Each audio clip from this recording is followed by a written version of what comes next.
secret test track in the California desert. A strange place to find a Japanese sport bike. But stranger still is the story of the man behind the machine. A man who created a motorcycle company that should have gone out of business 50 years ago. He was one of hundreds that took bicycles and put engines in them. Most of them failed, and he failed. And he kept trying, he kept trying. He was a man whose passion for racing kept him going, even when it almost drove his company bankrupt. He got in racing even before he'd been around for 10 years. You know, it almost broke him. But this amazing man would not be broken. In fact, he dared to fight convention and always did things his way. He was really a visionary and a maverick. A maverick whose fascination with speed extended into his factories, where today they know precisely how long it takes to build a motorcycle. It is about 1 hour or 3,600 seconds. He was a man who created the most popular motorized vehicle in history. So far, worldwide cumulative production has been around 54 million units. Another of his creations was a motorcycle with virtually every feature found on the car. When most people think about features like anti-lock brakes, huge cargo capacity, satellite navigation, heated seats, and an airbag, they're not thinking about a motorcycle.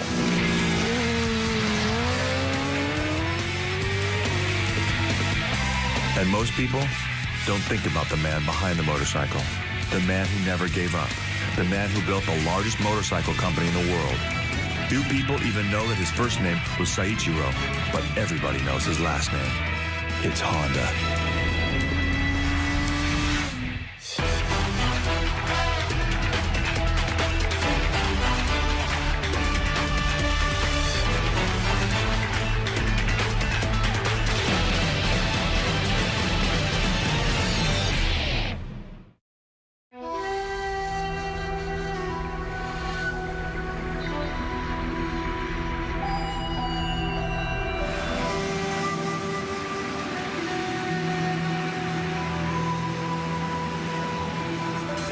Modern-day Tokyo is the most populated metropolitan area in the world. With 35 million people living here, Tokyo can seem overwhelming. Tokyo has long been a city swarming with people. Even in 1922, more than 2 million people lived there. But the crowds didn't intimidate Soichiro Honda. He was drawn to Tokyo by his fascination for a new mechanical invention that had recently arrived in Japan. The internal combustion engine. Mr. Honda was a true spirit and a genius, an entrepreneur who was absolutely captivated by the sound, the feel, and the essence of internal combustion engines. While Mr. Honda was captivated by engines, he was also pragmatic, stubborn, and yet extremely creative.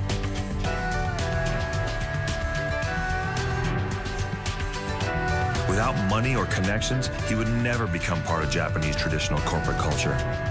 But he didn't care. Soichiro Honda was a man with a dream. Soichiro Honda wanted to be #1 in the world, not just in Japan.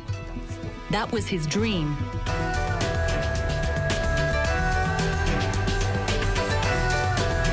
Today, Soichiro Honda's dream to create the largest motorcycle company in the world is a reality. Honda sells 13 million motorcycles a year. No other company anywhere even comes close.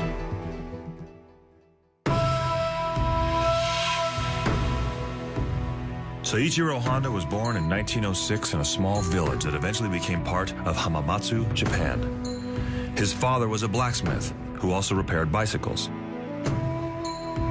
Soichiro left home when he was just 16 to spend 6 years as an apprentice automobile mechanic in Tokyo. He lacked a formal education, but he was obsessed with anything that had an engine. Mr. Honda was a man from humble origins. He didn't have a degree in engineering. He didn't graduate from an engineering school, but he learned engineering the hard way.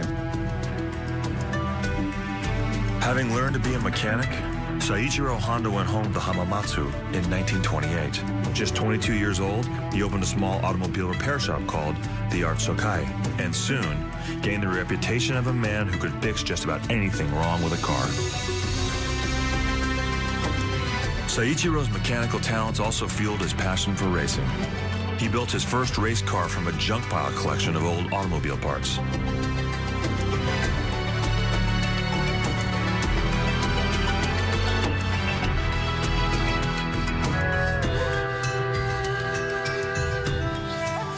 After years as an apprentice and working 6 and 7 days in his garage, Seiichiro Honda had a successful business going. But World War II changed everything.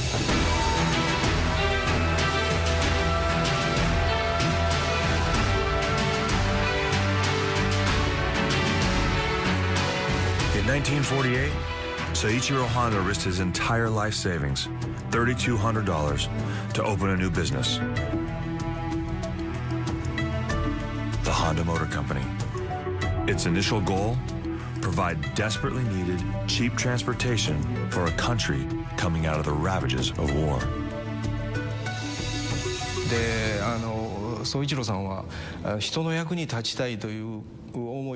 Soichiro Honda's basic desire was to offer something very useful to the people. And at that time in Japan, the only way for people to get around was on bicycles.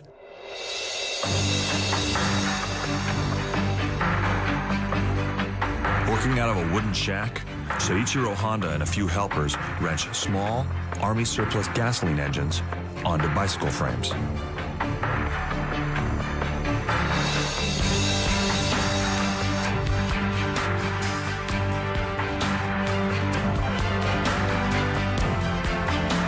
Honda calls his motorized bicycle the A-Type. It is the machine that puts the Honda Motorcycle Company in business. But just being in business isn't enough for Soichiro Honda. He dreams of building a real motorcycle with an engine and a frame he designs and manufactures. In 1949, that dream becomes a reality when the Honda D-Type is introduced. Ironically, that first complete motorcycle is called the Dream. This is the Honda Dream D. Our company was established in 1948, and this motorcycle was brought to market just 1 year later in 1949.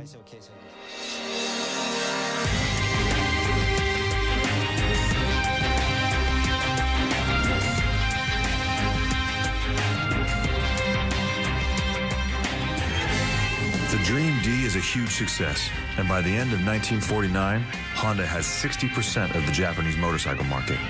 It seems almost everyone in Japan is riding a Honda.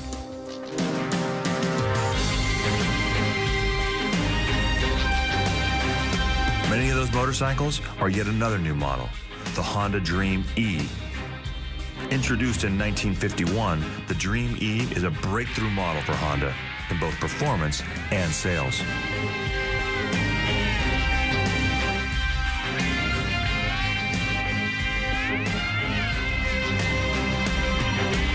But the E-Type success wasn't enough for the dreamer in Seiichiro Honda. Racing is still his passion.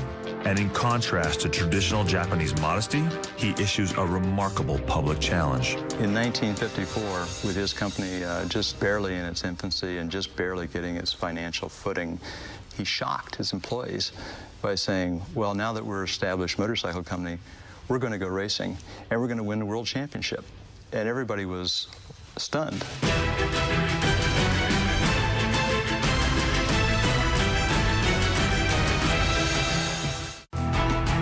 Seiichiro Honda didn't just want a slice of racing.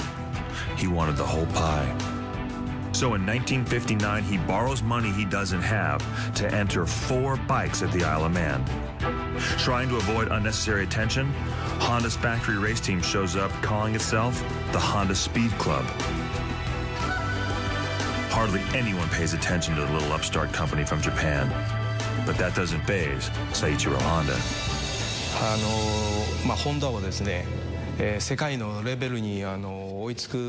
Our target was to catch up with European motorcycle companies. And we thought the shortcut for us was to participate in world-class racing.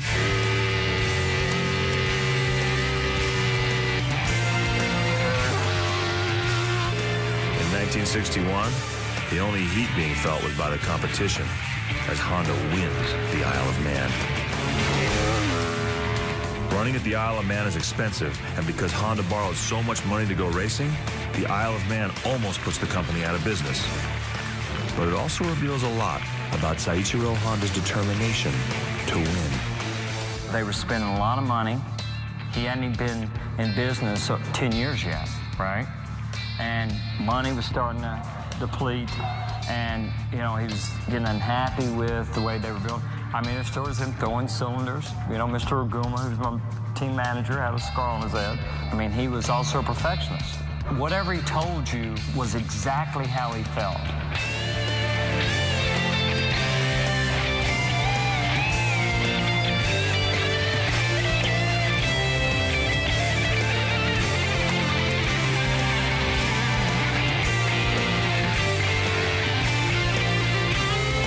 Every one of Honda's employees knew how he felt, and they still take great pride in Seiichiro Honda's remarkable achievement. This model is the very first Honda motorcycle that was successful in world-class racing.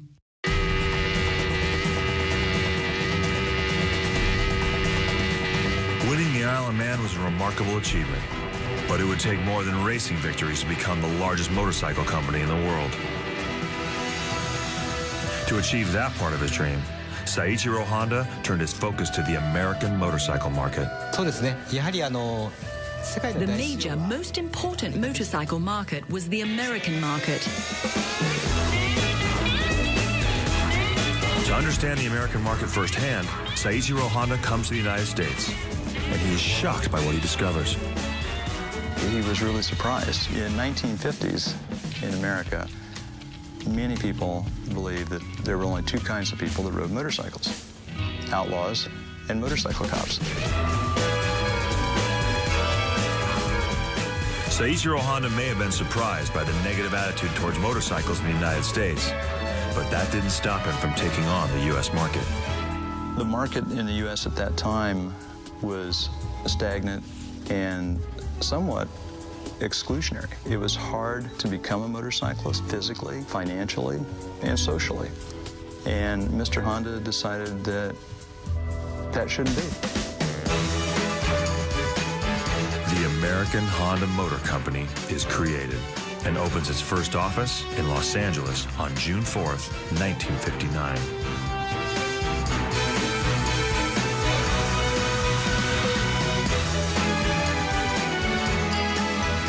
Mr. Honda's plan was to change attitudes about motorcycles in the U.S. Ironically, his plan did not include the little Super Cub, the most successful two-wheel machine Honda has ever made. In 1959, the same year Honda enters the U.S. market, it sells 200,000 Super Cubs in other countries around the world. Honda motorcycle sales in the U.S. didn't really take off until a unique advertising campaign was designed to change the public's attitude about motorcycles.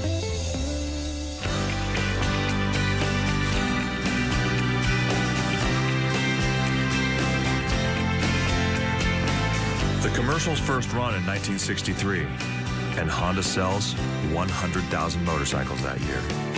By 1964, Honda captures nearly 50% of the entire U.S. motorcycle market. Public attitudes towards motorcycles are changing.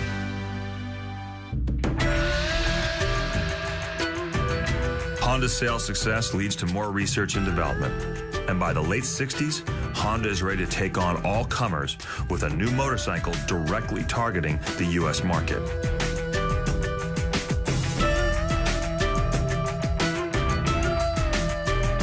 That motorcycle is called the CB750. Cycle World magazine calls the CB750 the most sophisticated production bike ever. Top speed, 120 miles an hour. Price tag, $1,495. The competition couldn't match any of those numbers.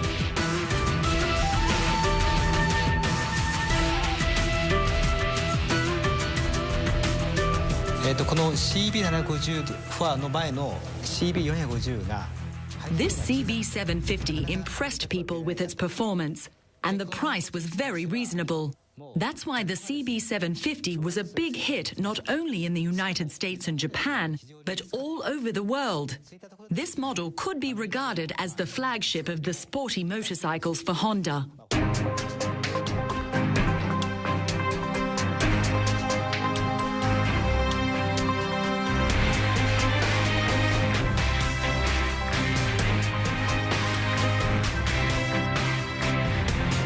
Boy, that 750 four-stroke inline four-cylinder, those four pipes coming over, those four carburetors, I mean, that thing was all about motor. And in America, you know, we like it big and fast. I mean, we want it big and fast. We want to go across Texas with the throttle open, right? That's what we want.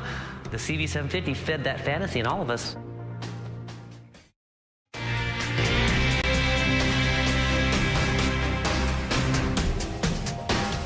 In the 1970s, the hottest Honda in America was the new CB750. It attracted thousands of fans. One of them, a teenager with an unusual nickname. People call me Fast Freddie, and my name's Freddie Spencer.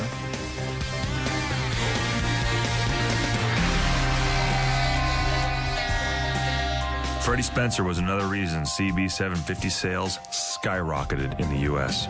I started riding the CB750 in 1980, my first year with American Honda. And I was 18 years old. Fast Freddie finished second at the 1980 Daytona 200. A remarkable accomplishment for a teenager who had never ridden such a powerful motorcycle in his life.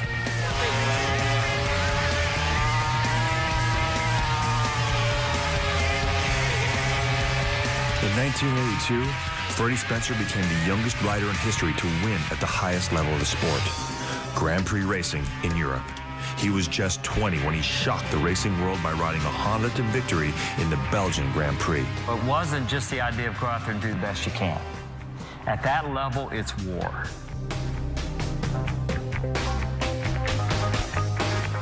A war that Freddie Spencer escalated in 1985 by going after 2 world championships in the same year.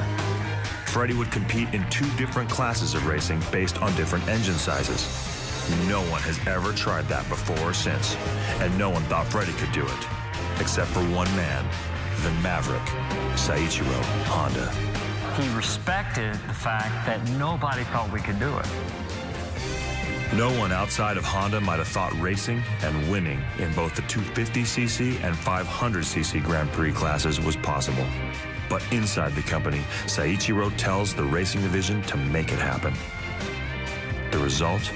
2 motorcycles that become legends. The NSR 250 and the NSR 500. でこの1985年はですね、フレディ・スペンサーにとりましてはもう一つの 1985 was a marvelous year for the rider Freddie Spencer. Not only did he become world champion in the 500cc class, but he was also world champion in the 250cc class.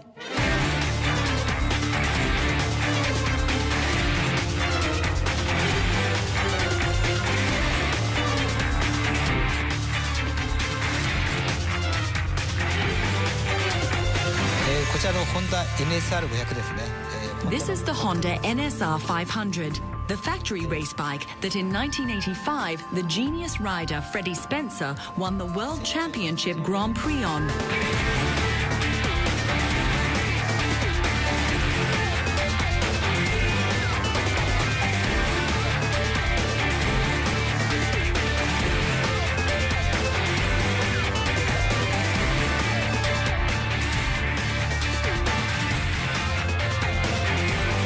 I was able to go out and win the world championship, and I became the youngest world champion, and still am.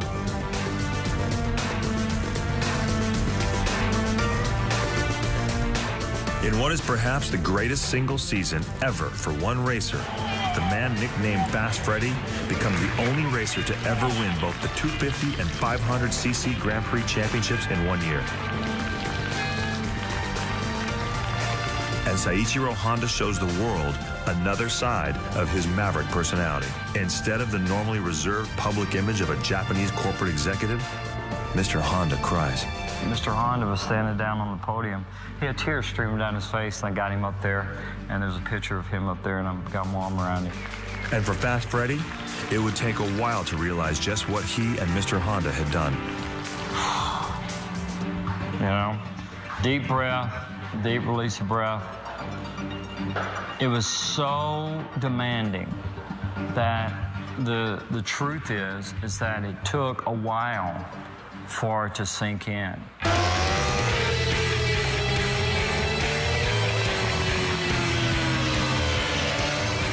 From Freddie Spencer's unprecedented victories in 1985 through today, Honda's heart still beats fastest on a racetrack. This is the pride of Honda because this motorcycle achieved the pinnacle of MotoGP racing success. In 2002, this actual machine, the RC211V, made its debut in MotoGP with Valentino Rossi riding it.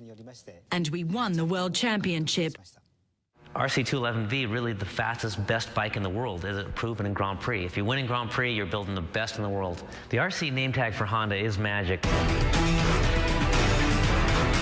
The RC211V makes magic once more in 2006 when another American rider, Nicky Hayden, wins another world championship for Honda. To see him basically grow up racing motorcycles and live the dream that any kid who starts riding and racing at local tracks can ultimately become world champion is a great statement to the ability of competition in America to be able to develop world champions. Over the course of its history, Honda has won more world championships than any other brand. That's important to all riders because racing has a trickle-down effect. The bikes that are winning races this year will be, technology from those bikes will trickle down in the next few years to us.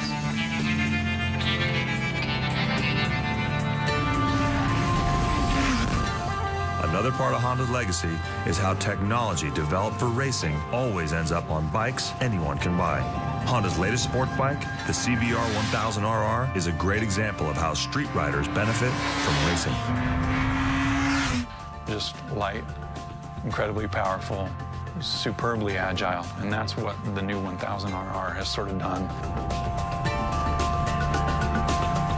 There are all these little details on that bike that you kind of miss, but what they've done is taken things off, reduced the number of fasteners. You know, you look inside the fairing, and the fairing's held together with, I think, like 4 screws. It is the idea of getting a bike super light that changes direction and a bike with a lot of horsepower that can jump off the corner, and that's really what they've captured.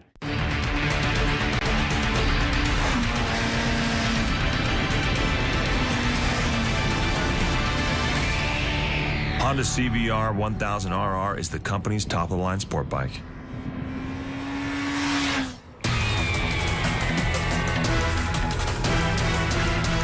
And this is where all Honda CBR sport bikes are built. The Honda factory in Hamamatsu, Japan. The factory dates all the way back to 1954, but it's been modified and redesigned multiple times over the years.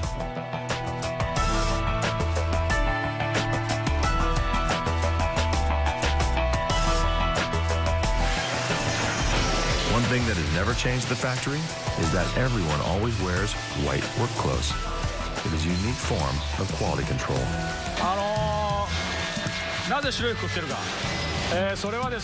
If you're wearing a white outfit, it's very conspicuous once it gets dirty. And if your white outfit is dirty, that means that there's something wrong in the workplace.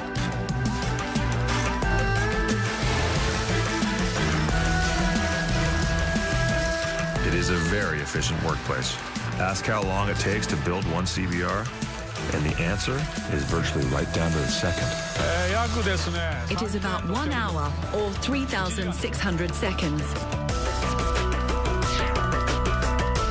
That 1 hour or 3,600 seconds begins with building the engine. And they do that with the engine turned upside down, assembling pieces from the bottom up.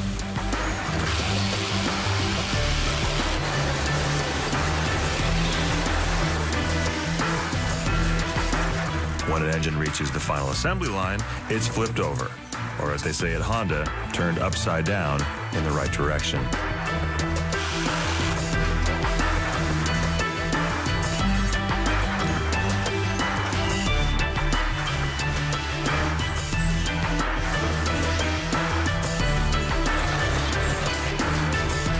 When each engine is finished, it begins a long trip through the factory, moving from the first floor up to the second floor, down to the basement, and back up to the final motorcycle assembly line on the first floor again. It is a way to maximize the use of limited space within the factory. In order to minimize the use of space and also to make it possible to shorten our main line, we are producing modules here. They are producing the front fork module. And here they are sub-assembling the front fork and the tire. In total, there are 7 modules, and they are all sent to the main production line.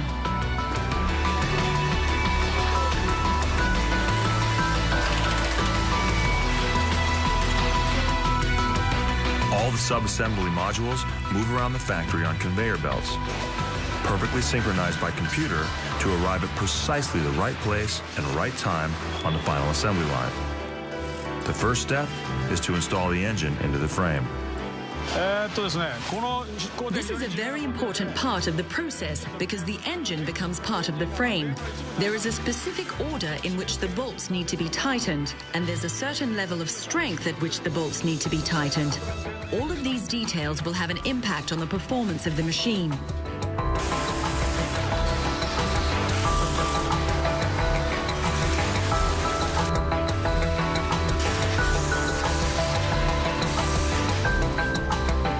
There are 43 different workstations along the final assembly line. On an average day, 2 shifts of people, working a total of 16 hours, produce 850 motorcycles, each one in precisely 3,600 seconds.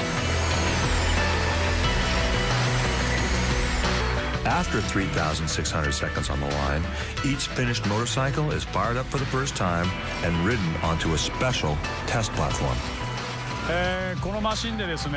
This machine is used to carry out the final inspection of the motorcycle.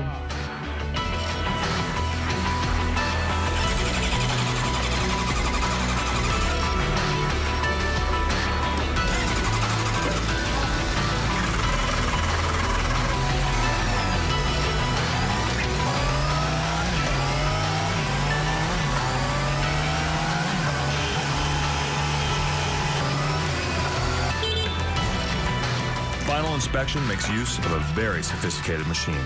Besides running computerized tests on the engine, brakes, suspension, and instruments, it has a special light-sensitive panel that makes one of the last checks of the whole process, running across the front of the new bike to be certain the headlights are perfectly aimed and aligned.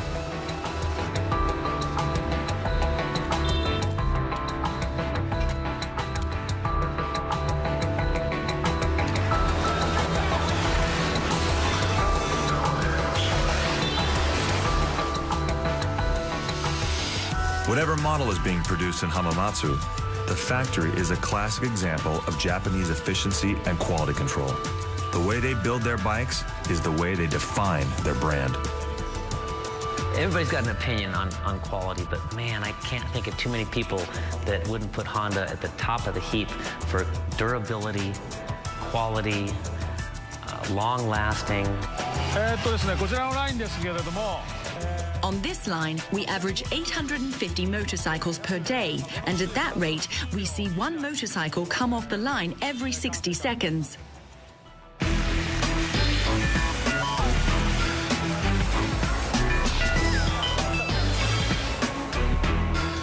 Every 60 seconds, a new motorcycle is put into a crate for shipment around the world, where riders will measure time and numbers much differently than they do at the factory.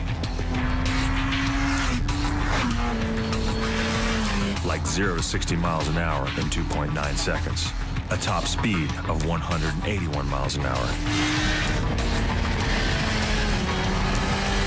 and 148 horsepower on tap.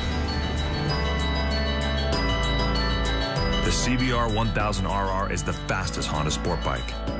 But there's another motorcycle in the Honda line that takes sport and adds an incredible amount of luxury.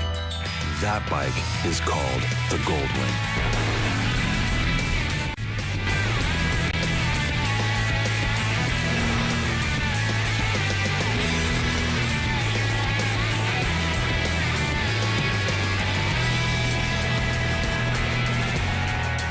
In 1974, Honda again shocked the motorcycle world with the GL1000, otherwise known as the world's first Goldwing, a machine that would revolutionize the concept of motorcycle touring.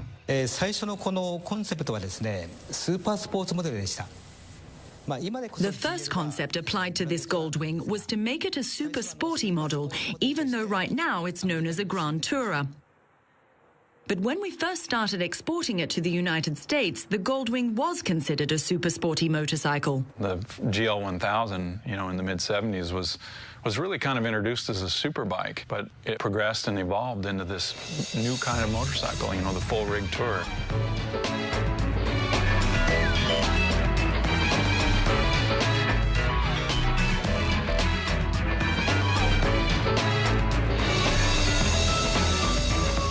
Over the years, the Goldwing engine has constantly grown, from its original 1,000 cc's to today's 1,800cc model. Next to the little Super Cub, the huge Goldwing is the second longest production run of any Honda motorcycle.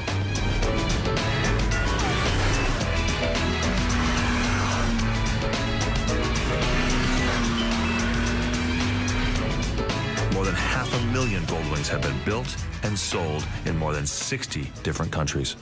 The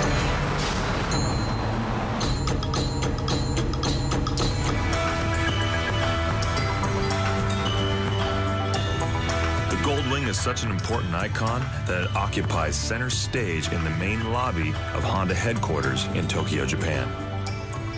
The newest version of the Goldwing was designed by Masanori Aoki. He spent years in Honda's racing department, and his job was to make the new Goldwing sportier. If you look at Goldwing, first impression, too heavy and not so for me. But if you ride a motorcycle, Goldwing, very lightweight feeling, and I promise you enjoy riding a motorcycle. Beautiful chassis. We always talk about how much faster you can go on a Goldwing than you would ever expect, and how surprising it can be to be riding on a winding road and catch up with people who are riding sport bikes.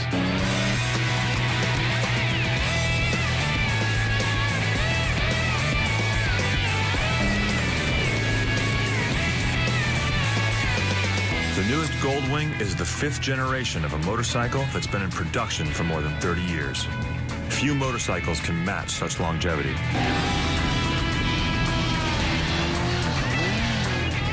Fewer still can lay claim to both creating and defining an entire segment of the motorcycle experience. The Honda Goldwing is the king of the road for long-distance, luxury touring motorcycles. I've ridden the Goldwing all the way up to Nova Scotia from Boston. I cannot believe how good that motorcycle handled. It was tons of fun. Really a good acceleration, and really it's not, the bike that you see is not the bike that you have when you ride. It's an awesome bike. The Goldwing is that's like an institution. It's a touring institution. They drove their competitors out of the market, essentially, with that bike. Like Goldwings found all over the world, the motorcycle in Tokyo was actually built in Marysville, Ohio.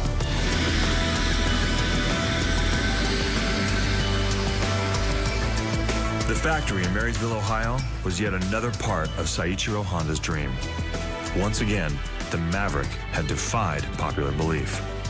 Honda was the first Japanese motor company to build a factory in the United States, dispelling once and for all the misconception that American workers could not build high-quality products. Seiichiro Honda personally oversaw the factory's plans and construction.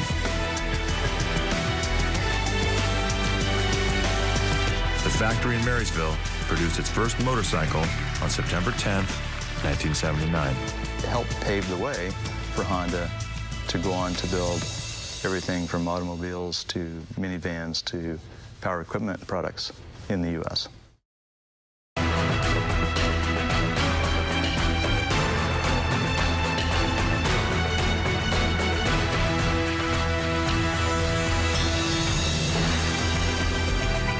Today, Honda has 17 manufacturing facilities in North America and builds nearly 1 million cars and trucks each year in the United States. But it all started with motorcycles and Marysville. It has transcended into a large production facility that is unique in that it assembles its own engines, does its own plastic injection molding and final assembly, and is building the world's most sophisticated product in motorcycling, the Goldwing, and has built well over 500,000 of them in the last 25 years.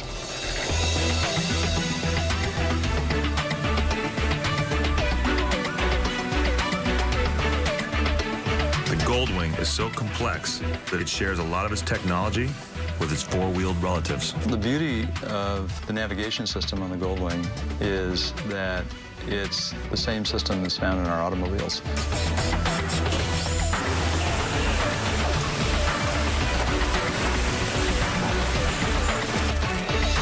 There's a key difference between building a high-tech car and a high-tech motorcycle. On the bike, all that technology has to fit into about 1/4 the space. Another difference is that much more of the bike is built by hand. The Goldwing uses the largest aluminum frame ever built for a motorcycle. The pieces are machined to incredibly tight tolerances and then welded together by hand. It's a full aluminum frame. It looks like a sport bike frame. And, you know, to call a Goldwing a sport bike, that's pretty crazy, although it will out-accelerate most cars.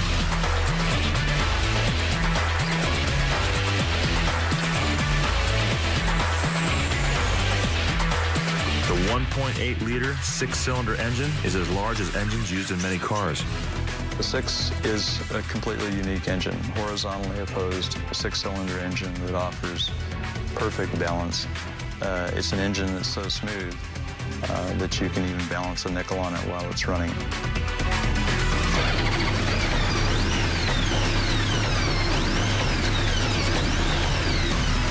In addition to its unique 6-cylinder engine, the Goldwing has the largest wiring harness in the motorcycle world. It takes a lot of wires to connect all the systems, like the anti-lock brakes, cruise control, navigation, heated seats, and an 80-watt per channel stereo with 6 speakers. They were putting stereos on them, and they were, you know, just really expanding the realm of what we thought we could have on a motorcycle. And they've always been good performers, too. When the Goldwing is coming down the assembly line, the wire harness is a massive piece of equipment, but what's unique about it is that we actually warm the wire harness slightly before it's put onto the machine so that it conforms perfectly to all the bends and turns that it has to make as it wraps itself around the frame, so that the bodywork and all the other components on the machine fit perfectly.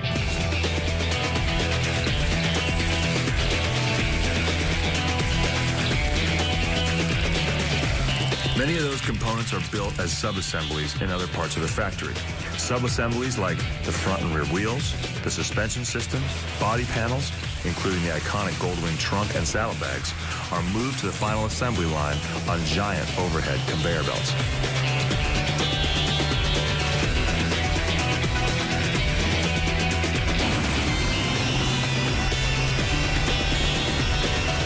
Once everything is put together, every new Goldwing spends time in what they call a rolling test chamber, where they fire up the engine and a computer has its say about how well all the hand-built work was done. Then, each Goldwing is created for shipment to anywhere in the world.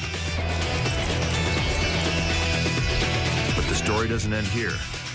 The more than 34-year history of the Goldwing is one of constant engineering challenges set and met.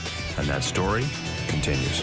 The Goldwing is also unique because it's the first production motorcycle to have an airbag as an option.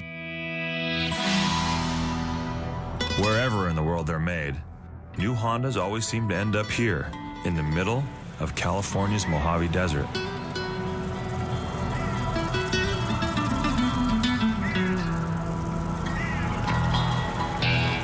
Millions of years ago, there was a giant lake here, but now it's a desert with extreme heat, wind, and blowing sand.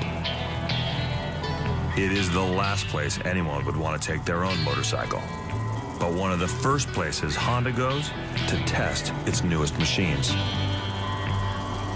It is here in the desert that Honda has a unique research and development test facility. This is a place where the normally silent desert comes to life with a roar. I know the place pretty well. The testing track that they use is unbelievable. You'll be riding along and you come into the pothole section. And then after you get through the pothole section, you go over the big bump section. And then after that, you go through the straightaway section with the jump at the end of it. I mean, it's just an unbelievable place. And one of the reasons that Honda does so well in America.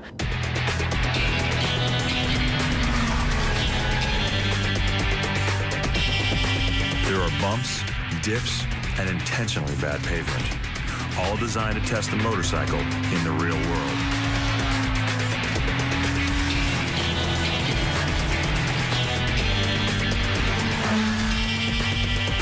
In the real world, the CBR 1000RR is good for more than 100 miles an hour in third gear, with 3 gears left to go. The CBR's engine can drive the bike from 0 to 60 miles an hour in 2.96 seconds. The Goldwing is a different breed of bike, a unique blend of comfort and performance. This is clearly a touring bike and not a sport bike. But for such a large motorcycle, it has a surprisingly sporty feel on the track.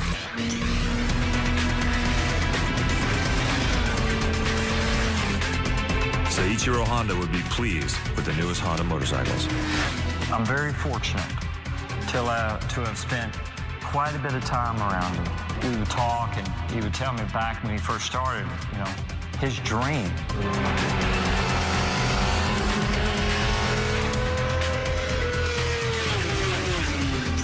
Seiichiro Honda's dream should have been impossible to achieve.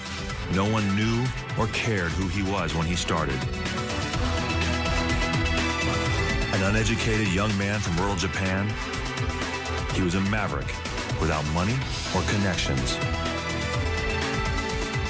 Yet he never gave up.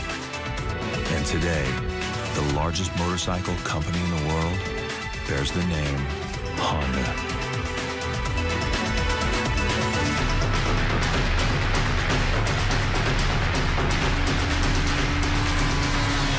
We all know they make cars.